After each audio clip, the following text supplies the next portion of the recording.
আমি আমার এক আপার কাছে 11 লক্ষ টাকা পাই। তো টাকাটা সে কিন্তু নিছে আমার কাছে 1 মাসের জন্য নিছিল। তো টাকাটা নিয়ে সে ফেরত দেয় নাই, রিটার্ন দেয় নাই। তো রিটার্ন না দেওয়াতে আবার সে কী করছে, তার একটা বাড়ি আছে, একটা বাড়ি বিক্রি করছে 70 লক্ষ টাকা। সেই টাকা কী করছে আমি জানি না, সেখান থেকে আমার টাকা দেয় নাই। সে বিক্রি করে আমার টাকা দেয় নাই। তার পরবর্তীতে শুনি সে আমার মতো আরও 50 জনের কাছে থেকে এরকম 11 লাখ, 5 লাখ, 10 লাখ, 6 লাখ 3 জনের কাছে বাড়ি বাড়ি এই বায়না করে এভাবে টাকা নিছে। তো নেওয়ার পরে কিছুদিন আগে তো সবাই আমাদের এক বড় ভাই জামাল ভাই সবাইকে ডাকছে একসাথে, আমরা সবাই একসাথে গেছি।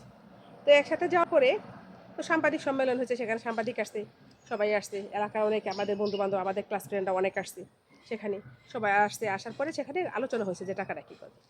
তো যেহেতু সে পালাইছে, আপনার বড়াপাড়ায় পালাইছে, কোথায় যেন চলে গেছে, শ্বশুরবাড়ি চলে গেছে। তো ওই যে আগে টাকা পয়সা নিয়ে সে নাকি আমার কানে যেটা একটা সময় বলছে, সে আগে টাকা পয়সা নিয়ে নাকি সে শ্বশুরবাড়িতে বিশাল বড় একটা ফার্ম দিছে, গরু ফার্ম।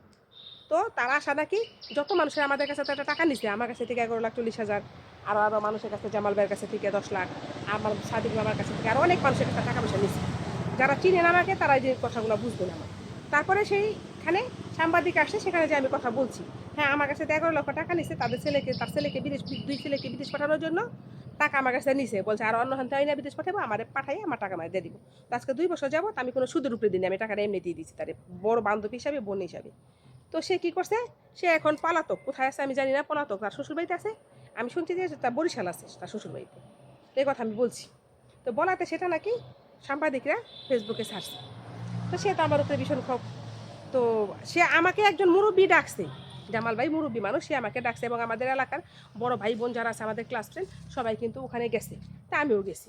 তো এখানে সাইনবোর্ড যে সেটা আনাইছে, সে বিক্রি, সে লেখছে যে এই বায়না সূত্রে এই বাড়ির মালিক আর কি, যে নিচে তার কথা লেখছে জামাল জামাল ভাই।